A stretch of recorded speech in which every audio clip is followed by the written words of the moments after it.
Gaurko saioko ardatza beste idazle batek osatuko digu. Juan Cruz Igerabide da bera, izan ere argitaratu berri du Zangotraba izeneko eleberria.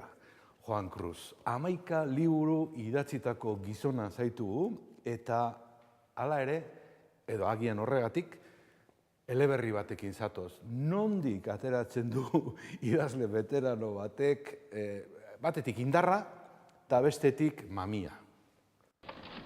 Bueno, indarra ez dakit eserita idazten dugu, eta ez da hainbesterako izerdia ere. Liburu hau egia esan nolabait orain dela 3 urte edo amaituan neukan, arrapaladan idatzitako historia batzuk ziren, eta hor garai horrek oso markatua utzi ninduelako. Esan ezagun, frankismoaren azken urteak direla, hemen gertaeraren garaia horixe dela. Hoi, eta transizioaren hasierako garaiak, eta gizarte oso markatu zuen, oso sakon garai horrek, eta ni neu pertsonalki ere gaztaroan harrapatu ninduen, eta orduan izugarri markatuta utzi ninduen. Eta geroztik, ni beste arlo batzuetan ibili naiz, haur literaturan eta poesian, baina neukan barruan historia batzuk neuzkan, eta gaina uste nuen ikuspegi horretatik ez zirela kontatzen, eta orduan badakizu errealitatea prisma handi bat da, eta nik hor prisma horretan alde txiki bat neukan, utzik ikusten nuena, nire esperientziekin pixka bat hori kontatu nahi izan dut. Noski ez dira gauza benetakoak. Badira batzuk. Badira, ez. Esan ezagun, harritu xamar utzi gaituela liburuak.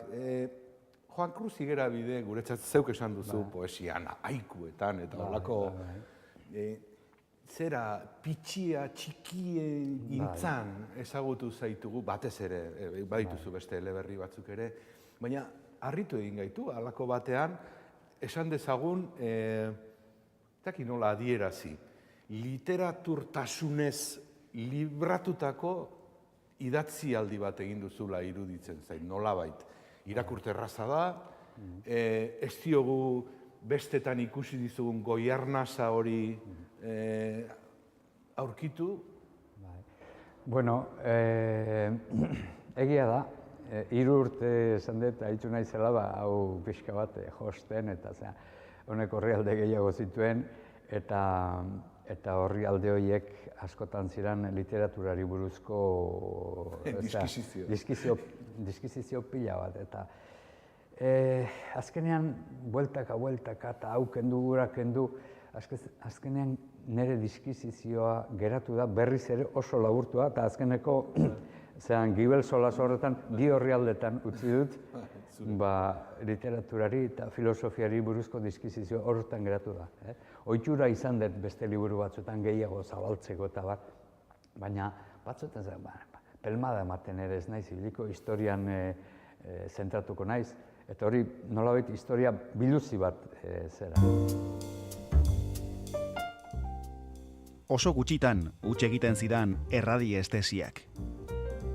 Oker irteten zenean, metodo ortodoxoagoak erabili behar izaten nituen, eta lan luzeagoa eta nekagarriagoa egin behar, noski. Baina, halakoak oso noizbehinka gertatzen zitzaizkidan. Nire teknika erradiestesikoa oso simplea zen. Aski nuen biktimaren aurpegiaren argazki bat. Ura ibili ohitzen eskualderen mapa baten gainean jarri, eta penduluari galdezka hasten nintzen pare-parean. Galderak egiteko, ikastaroan ikasitakoa egokituz, eskema simple bat osatu nuen. Penduluak 2 erantzun ematen zizkidan. Baietz, eskuinera jiraka, edo ezetz, ezkerrera jiraka. Erantzuna ezinezkoa bazen, geldirik egoten zen.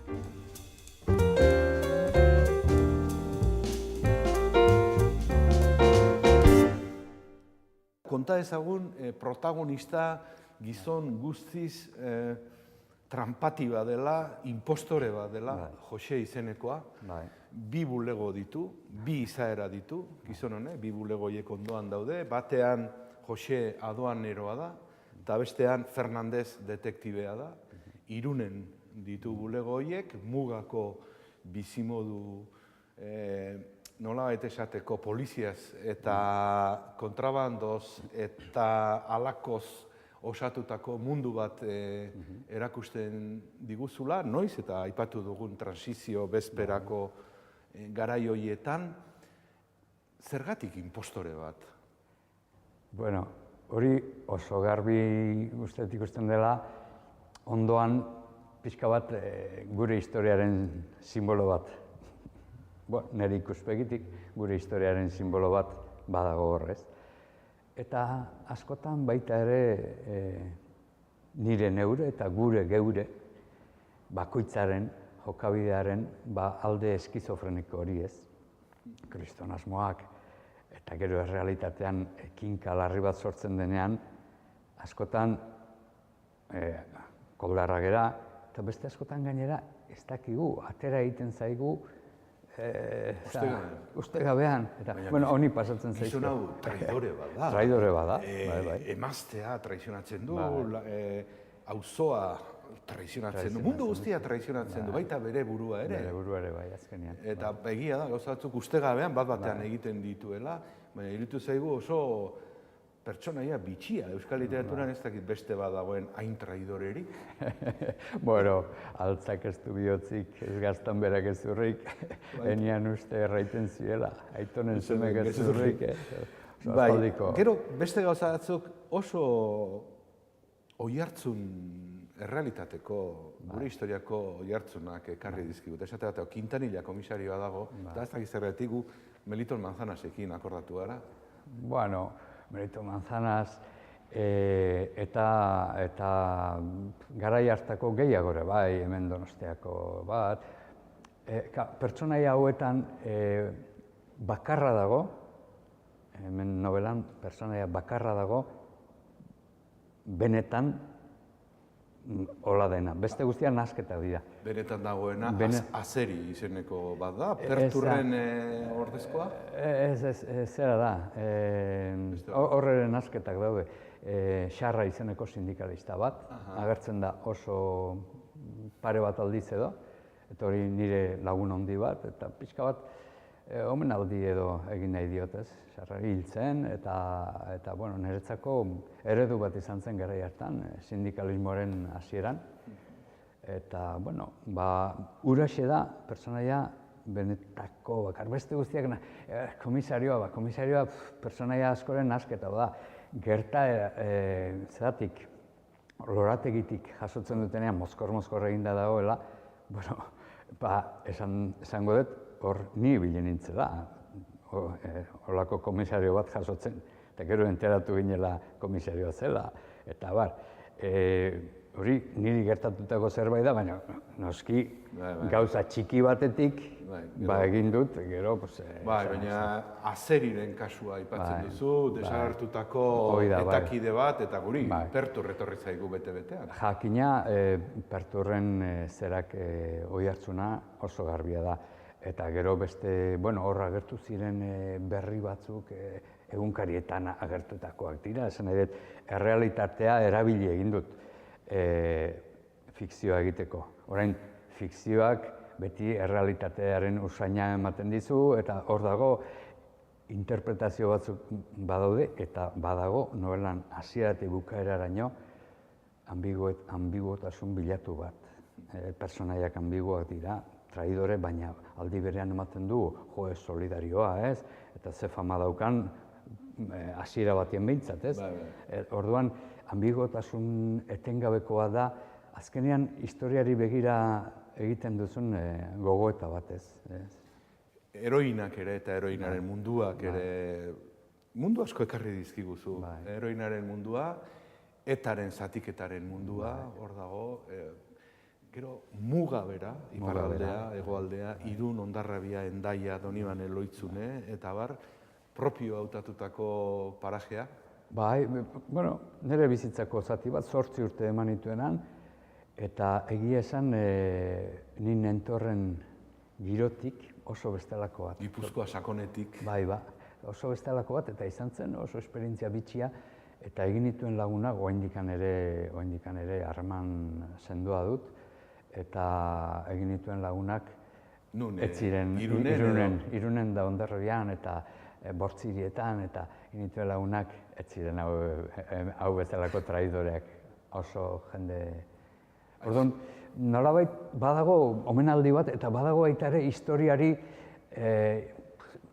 historiak, nolabait, traizionatu egin nau, asko, traizionatu egin gaitu. Holako zerbait, ez? Aizu, eta gero, ez dakit, baina zahartu ala ezote garen berdetzen, zenbat sexu kontu jarri duzu? Bueno, sexua azkenean Euskaldunok behintzat imaginazioan gehiago uste dut erabiltzen dugula benetan baino, ez? Baina, bai, sexua azkenean, pentsa dezagun ze garaitan dagoen hori, da frankismoaren amaieran eta transizioaren hasieran, Europan da askoz lehenago izandako mugimenduen oihartzun asko izan genituen. Eta zera sexu askatasunaren sentsazio hori eta bizi izan zen eta horrelakoak izan. Aurreko nobeletan ere agertzen dira, batez ere bigarrenean horrelako elurra sutanen agertzen dira horrelako kontuak, eta hauz bihurtu zineten han ere bai, ezta. Orduan, bai, garai baten oihartzunak daude, eta gero nik novela beltzaren eraginez zera pixka bat... Zabartu duzu. Zabartu edo egin dut beztu, egin dut gogortu. Hoxe galdetu nahi nizun, seguru asko zure obra guztian hauxe dela genero beltzetik hurbilen dagoen. Bai, bakarra. Gaztetxoentzako egin izan dut zerbait hola detektibeeko, baina jolastiagoa izan da. Hau genero beltzen da. Zuri beltzeko film batzuk ikusten ditut, hor azpian, eta, bueno, txanduraren eragina, eta, bueno, badaude hor zerak, ez. Baina karikaturizazio bat ere bai propio bilatua, ez. Horrekin umorea egin nahi izan dut. Ederki Juan Cruz Higuerabide, zangotra erein etxean aurkituko duzue, hala nahi izan ezkero. Eta hemen gaudenez, Juan Cruz, Marguerite Duras dator orain. Zer iritzi daukazu berari buruz? Bueno, ez dakit hemen jarri dudan, beste aforismo batzuekin nabil orain, eta baditut haren gogoeta batzuk oso interesgarriak. Egile interesgarria egin zaizu. Izugarri. Eta, bueno... Sexua aipatu dugu, eta... Eta gero baditu bizitzari eta historiari buruzko halako gogoeta batzuk. Nik askotan, horri alde askotatik hartzen ditut parrafo batzuk, nik haiekin jarraitzeko, ez. Eta Marguerite Duras asko hartu dizkiot. Erki eskerrik asko.